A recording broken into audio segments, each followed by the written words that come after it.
Thank you, Senator O'Sullivan. Senator Back. Thank you, Acting Deputy President. I rise also to support the comments of my colleague Senator O'Farrell in supporting the Primary Industries Levies and Charges Collection Amendment Bill 2016.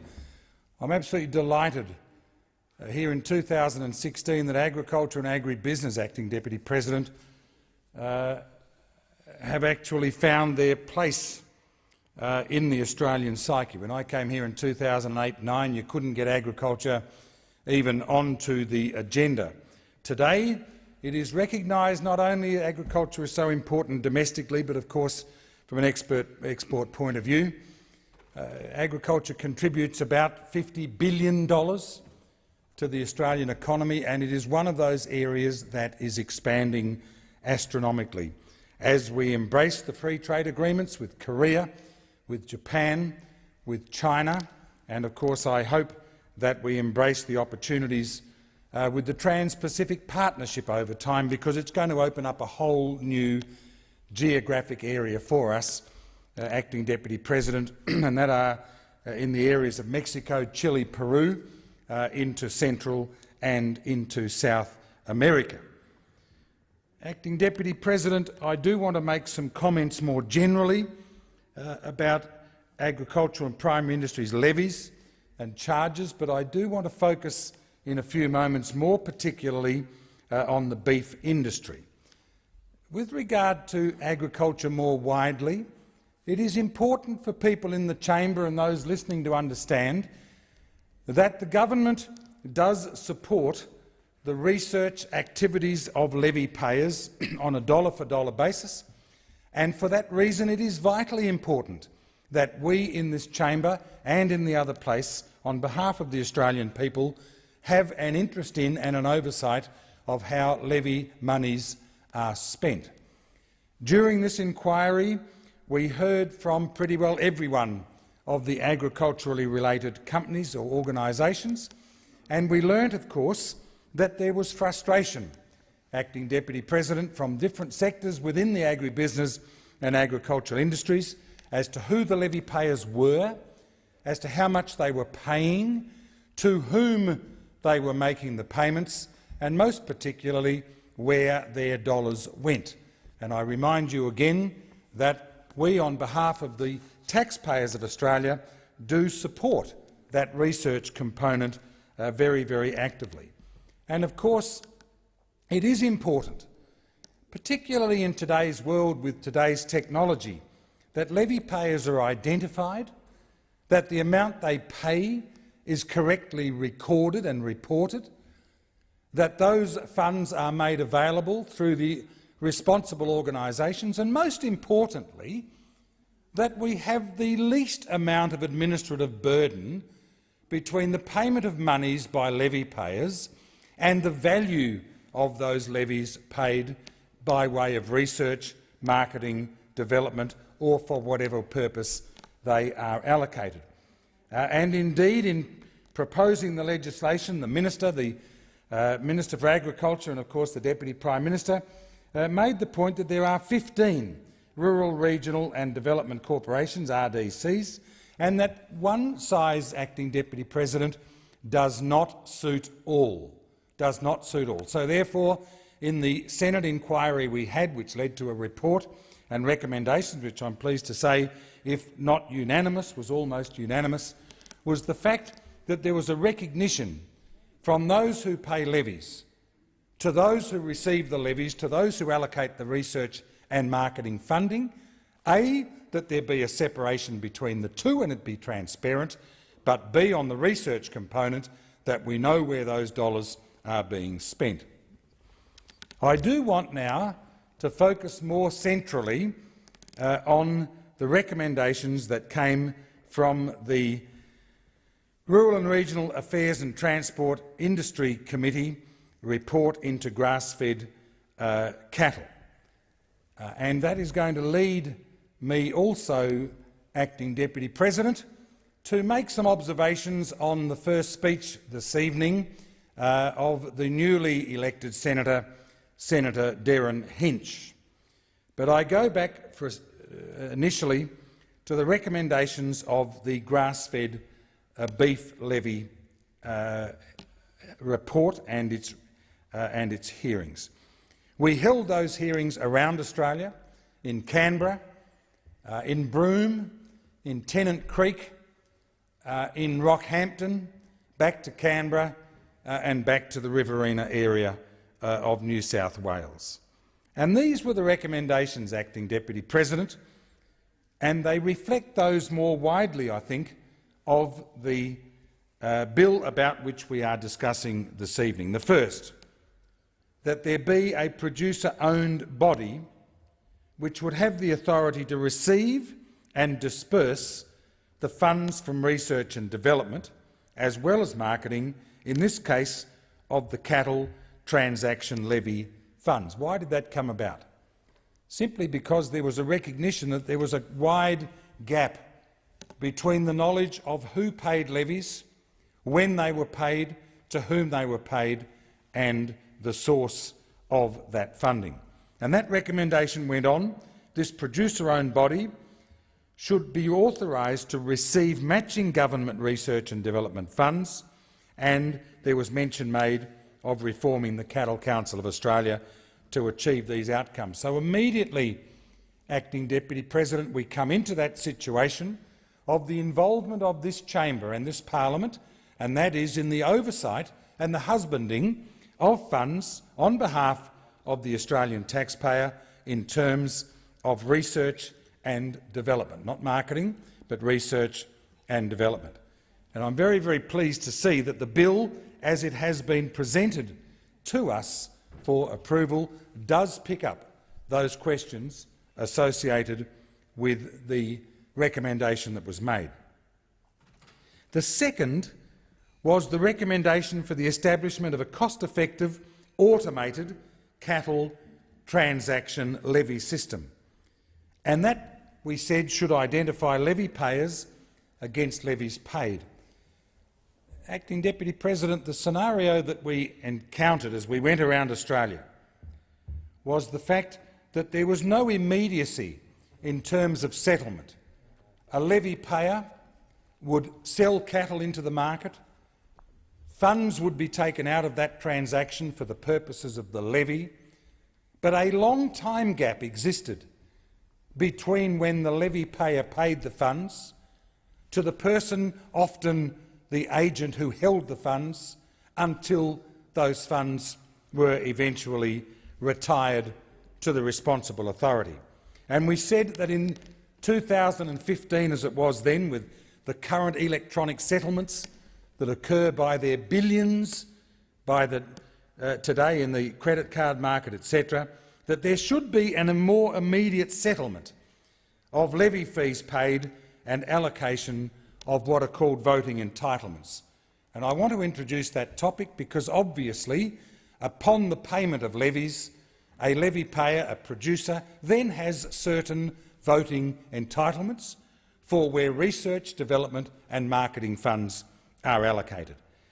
And we also said that this should be the subject of independent auditing and verification, which at that time it was not. We did recommend, Acting Deputy President, and it was perhaps a bit unique to the grass-fed beef industry, that there should be an amendment to the Primary Industries Excise Levies Act so that levies paid by beef processors, in other words, those who are involved in the processing of the product from the live animal through to the product available for retail, should be separated and recognised as being separated as slaughter levies and not as producer levies. This was somewhat unique to that industry, but nevertheless vitally important. Why was it important? Because there was a concern that processors, as a result of the dollars involved in their component of levy collection, were having an unfair benefit over producers in terms of how levies were allocated and the purposes for which research and development was undertaken. Acting Deputy President, we recommended during that inquiry, and as I recall again unanimously, with the support of my colleagues from the Labor Party, Senators Sterle and Gallagher, and of course from my own side was the fact that the Australian National Audit Office should conduct an audit of the cattle transaction levy scheme, tracing the levy from inception and focusing on revenue through to expenditure and the respective components: research, development, marketing. And the final one of those that is relevant to our discussion this evening was the fact that we wanted to draw on international experience, Acting Deputy President, because the fear was raised continually by producers of the fact that there was no transparency through the supply chain from the calf through to the retail plate. So our final recommendation was that the Department of Agriculture, in consultation with the cattle industry, should conduct an analysis of the benefits, costs and consequences of introducing American legislation akin to the US Packers and Stockyards Act of 1921 and the Livestock Mandatory Pricing Reporting Act of 1999.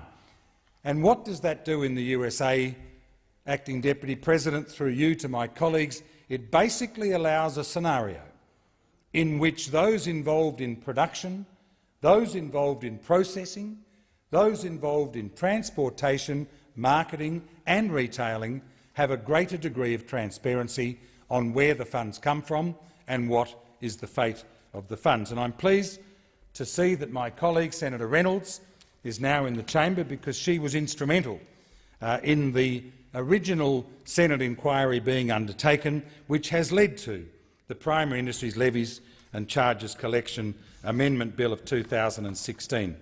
I now turn to the speech given this evening, or at least a small part of it, since it was so long, by Senator Hinch.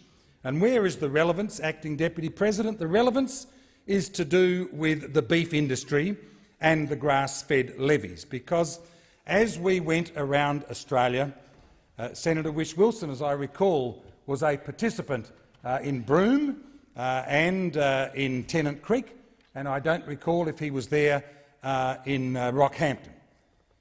But it was the first time since 2011 when that shocking ban on the live export trade was visited upon the beef industry of this country that the beef producers had their opportunity to actually be heard on the effect of that event on their industry. And I want to reflect on it this evening because there are some elements of what Senator Hinch had to say tonight with which I agree. But let me tell you this, and let me place it very firmly on record. It is obvious that Senator Hinch has no understanding of the live export trade in this country at all, whether it is sheep or beef. He mentioned names of people that I don't mention anymore because I'm under legal recourse to not mention their names anymore. But the time will come when I will speak to Senator Hinch and I will explain to him the error of his thinking when it comes to this industry. Acting Deputy President, as Senator Whish-Wilson has heard and knows, there are 109 countries in this world who export live animals, production animals, for processing purposes.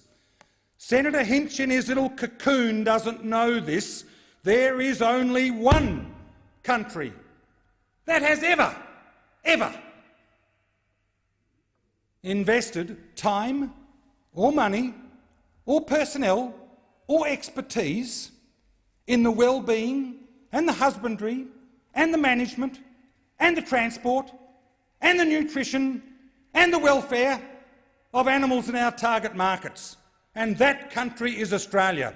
And I will not stand by and listen to the nonsense that was visited upon this parliament this evening by this man who pretends to think, because he's been on the end of a radio microphone for some years, he is the voice of all knowledge in this industry. It was the worst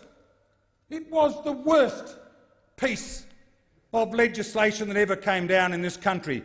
Not only did it affect cattle producers across the country, it affected transporters, it affected marketers, it affected transport companies, it affected helicopter companies. And as I have said in this place, does Senator Hinch, for a minute, if he understands anything about this industry, think that for 1 minute that the timing of that Four Corners program at the end of May in 2011 was in any way coincidental, that it coincided with the trough of the revenue side of that industry and the peak of the expenditure side?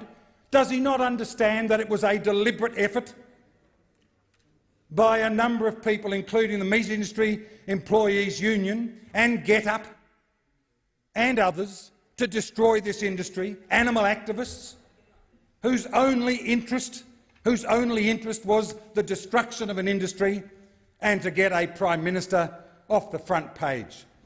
Let me tell you a little bit more through you, Acting Deputy President. I know Senator Hinch won't be in the least bit interested, but let me tell you a little bit of the history. In 2010, my colleague, Dr. Ivan Capel, then, or prior to that, the senior honorary veterinarian for the RSPCA in this country, had been commissioned to go to Indonesia with a group, a highly specialised group, to look at issues associated with the processing of live cattle in Indonesia. He presented that report to the then Agriculture Minister, Mr Burke, in 2010. An officer of Mr Burke's office had been an ABC journalist, a Ms Sky Larris. Ms Larris subsequently became the Chief of Staff to Mr Burke and subsequently his wife.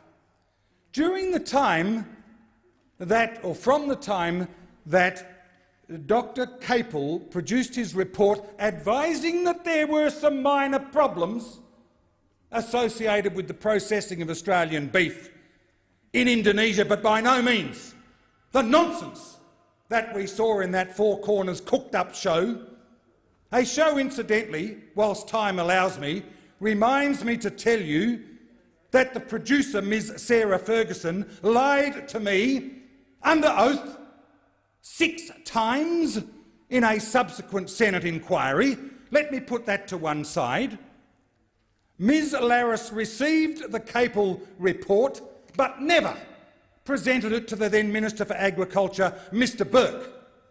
We know that the 2010 election occurred when Burke went on to other ministries and the then Senator Joe Ludwig became the minister. Did Ms Larris ever report to new Minister Ludwig the events associated with the Capel report reported to Ms Larris? No.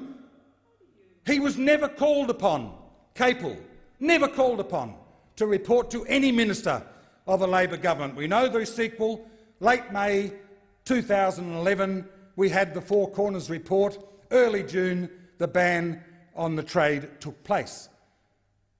Acting Deputy President, some days later, on the steps of Martin Place in Sydney, we had a group of people, including animal activists and GetUp, who stood on the steps to say that they would see the end of the live export trade in this country.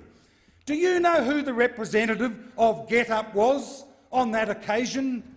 Ms Sky Larris, the recent Chief of Staff to a Minister for Agriculture who had withheld any information from the Capel report from 2010, upon which action could have been taken if they so minded, but nothing. No action, no nothing. And so we had a circumstance in which the then Chief of Staff, now a GetUp aficionado, proudly telling us all that she had tens of thousands of email addresses to whom she could send this information. Acting Deputy President, Senator Hinch stands condemned for his lack of knowledge and for the presentation of that information.